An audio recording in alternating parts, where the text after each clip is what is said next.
Luis Carlos Ugalde, colaborador en este espacio, desde luego, director general de Integralia Consultores, una empresa de análisis de riesgo político, conocedor profundo de los temas electorales, pero también, claro, de la realidad y el entorno en el que está empezando a despegar este gobierno encabezado por la presidenta Sheinbaum. Luis Carlos, bienvenido, ¿cómo estás? Pepe, buenas noches. Bueno, ¿qué te parece lo que dijo ayer Ken Salazar, el embajador de Estados Unidos, que tanto irritó en Palacio Nacional?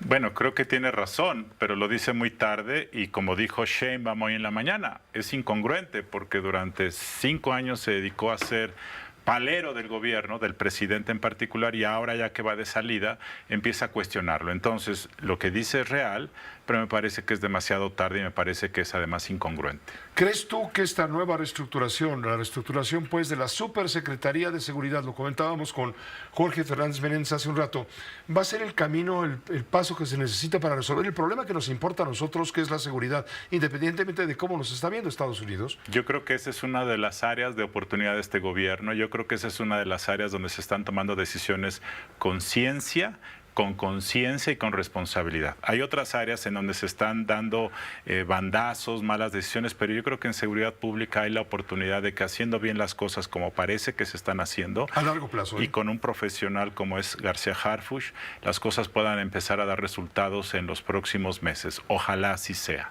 Ahora, ¿cómo entender esta coordinación? Porque va a ser una coordinación intersecretarial. Estamos hablando de todo el capítulo de las Fuerzas Armadas, Defensa, Marina, Guardia Nacional, en fin, Fuerza Aérea. Y por otro lado está la Secretaría que va a manejar inteligencia, control de seguridad, coordinación en los 3 niveles de gobierno. ¿Cómo se puede entender esto? Porque ha habido muchas críticas a la militarización de la seguridad pública. Es decir, dado que la militarización ya es una realidad, no sé si Sheinbaum le gustó o no le gustó esa decisión que tomó López Obrador. Esta es la menos mala de las posibilidades. Es una manera de querer coordinar la militarización, es decir, que haya una supersecretaría que define la estrategia, aunque Harfuch no tiene el mando y el control directo sobre la Guardia, sí tiene el control de la estrategia y además tiene el control, buena parte del control sobre la inteligencia, y además va a tener facultades de coordinación con gobiernos estatales y municipales. Este tema es muy importante porque eso estaba olvidado. Entonces, mucha gente cuestiona si puede dar resultados cuando él no puede dar órdenes a la tropa de la Guardia Nacional. Pero el hecho es que si él logra tener ascendencia y guiar la estrategia y tener la inteligencia y la coordinación, puede haber resultados y ojalá así sea, Pepe. Tratado de Libre Comercio, por ejemplo. Ese es un tema en donde, al revés de lo que ayer se dijo en temas de seguridad al embajador diciéndole no vengas y te metas aquí, por otro lado estamos viendo del tema del acuerdo comercial que va a ser revisado. Así es. Aquí yo creo que el gobierno también está dando las señales correctas, porque lo que ha dicho Sheinbaum desde el inicio de su gobierno es que la prioridad y el interés de México está con América del Norte, con el comercio, con el TEMEC. Esta mañana le volvieron a preguntar y dijo que no había duda, dijo que éramos economías complementarias, no competíamos, es decir, ella está haciendo todo lo necesario, igual que Marcelo Ebrard, para que eso no se descarrile a pesar de todos los riesgos que están enfrente. Ahora, el riesgo que yo veo es que en un momento dado este deseo de mantenernos en el TEMEC, de lidiar con Trump, requiera decisiones muy incómodas, Pepe. Por ejemplo, tener que decirle a Trump que sí vamos a seguir guardándole su patio trasero de América Central con tropas. Por ejemplo, aceptar ser tercer país seguro como lo fuimos con Trump, que básicamente significa que México reciba a todas aquellas personas que buscan asilo en Estados Unidos y se quedan en la frontera por meses. Por ejemplo, tener que alejarnos de China, y eso, bueno, eso ya el gobierno lo ha estado diciendo, que nuestro interés está con Estados Unidos y habrá medidas proteccionistas frente a China. Pero hay un tema ideológico en algunos grupos de Morena, que ante cualquier provocación, insulto de los que Trump nos va a dar, pueden salir, Pepe, y decir, así no nos gusta jugar.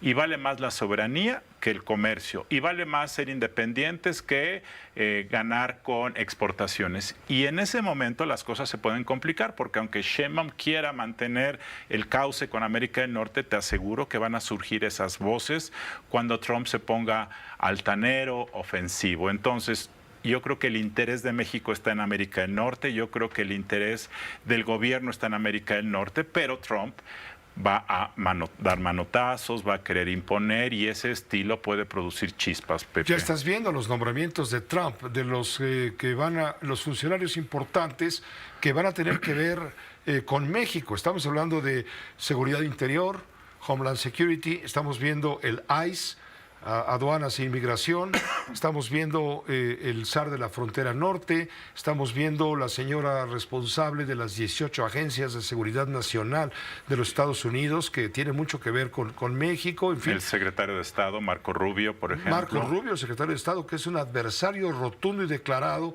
del López Obradorismo y de la 4T, cuando señaló en su momento, siendo senador de la Florida, que el presidente volteaba con mucho afán a apoyar a las dictaduras de Cuba, de Nicaragua, de Venezuela, y eso no es tolerante. Ahora, con mucho más poder... O sea, imagínate cuando Marco Rubio, testificando en el Senado de Estados Unidos para su ratificación dentro de algunas semanas, meses, le pregunten su opinión sobre el gobierno mexicano y repita que López Obrador protegió a los cárteles de la droga. O cuando entrevisten a otro funcionario y diga que está a favor de que las organizaciones de cárteles mexicanos sean nombrados organizaciones terroristas para poder tomar acción militar en territorio mexicano en contra de ellas.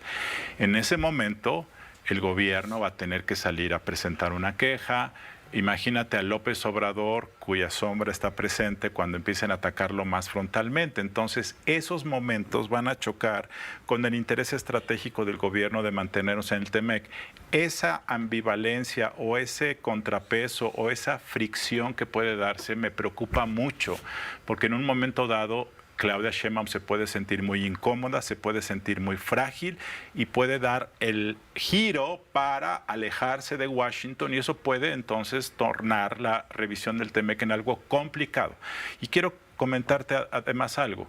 Hay mucha gente en el mundo y en México y en muchos países que piensan que al final Trump va a ser bueno para México, que Trump en su pleito con China finalmente va a proteger a México, no nos va a hacer daño y que además Trump va a ser un contrapeso en el tema de seguridad y que va a ser bueno. Hay mucha gente, más de la que uno pensaría.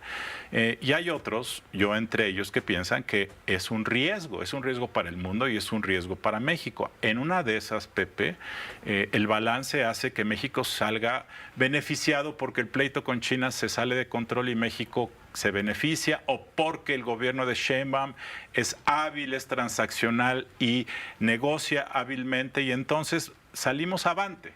Pero también hay una de esas de que las cosas salen de control, impone tarifas muy elevadas, cierra la frontera, hay ataques militares con drones en contra de objetivos de las cárteles y entonces se nos desvanece todo entre las manos. Ojalá salga lo primero, nos vaya bien, pero estamos en riesgo permanente, Pepe. Finalmente, no quisiera despedirte sin preguntarte, ¿qué te pareció el tema de la reelección de la presidenta de la Comisión Nacional de los Derechos Humanos, Rosario Piedra Ibarra? Hoy no le preguntaron a la presidenta y ella lo sacó de su ronco pecho. ¿Por qué? Porque ha habido cantidad de comentarios en el sentido de que haber aprobado la reelección de Rosario Piedra obedeció más a una voluntad de Andrés Manuel López Obrador, mediante métodos políticos de presión a través de sus operadores, en este caso de Augusto López, que a una decisión realmente con base en lo que era el criterio de selección, las mejor calificadas, etcétera. Porque ¿cómo te explicas que la peor calificada de todas las aspirantes resultó que estuvo además en la terna y resultó electa? Así es. A mí me parece un acto muy penoso y muy vergonzoso y muy humillante por esto que dices, de que queda en la nube la duda de quién manda, pero por otras tres razones. Primero, es un elogio a la mediocridad. no tengo que explicar más, pero fue la peor evaluada y la que es reelegida. 2, porque es un menosprecio a las organizaciones de derechos humanos y a las víctimas que pidieron elegir a otra persona. Y 3, por la forma, y esto es muy humillante para personas dentro de Morena. Tanto duda tenían de que muchos senadores que estaban en contra de esto fueran a votar de otra manera, que quitaron la mampara para el voto secreto, la quitaron así, sí, y luego obligaron a que cada senador tuviera que mostrar su boleta con el tache para evitar que hubiera traición. Esto me parece muy ofensivo dentro de Morena, porque quiere decir que ellos sabían que no lograrían los votos y los forzaron. Es entonces, en todos los sentidos, un acto muy penoso, muy vergonzoso. Yo creo que hay mucha inconformidad al interior de Morena inclusive, y qué necesidad de haber hecho esta exhibición de culto a la mediocridad y de culto al poder, quizá del expresidente. Ayer la presidenta de la República trajo el tema a la mañanera, en 8 segundos dijo, esta fue una decisión del Senado, pero hoy, insisto, sin haber pregunta de por medio, volvió a salir y a decir este tema para que quede claro. ¿Lo tenemos listo? ¿Lo ponemos, por favor? Ahora resulta que desde Palenque López Obrador está dictándole a los senadores y senadoras quién va a ser la presidenta de la Comisión Nacional de Derechos Humanos. Ya se retiró de la vida pública, está escribiendo su libro, está en otras tareas de la transformación. ¿Ustedes creen de veras que le interese desde Palenque estar pensando quién va a ser la presidenta de la CNDH? Lo dijo. Lo dijo, y creo que su sonrisa dice mucho, Pepe. Dice mucho más. Gracias, Luis Carlos. Gracias, Pepe. Buenas noches. Buenas noches. El doctor Luis Carlos Ugalde, director general de Integralia Consultores, una empresa de análisis de riesgo político. Seguimos con los temas.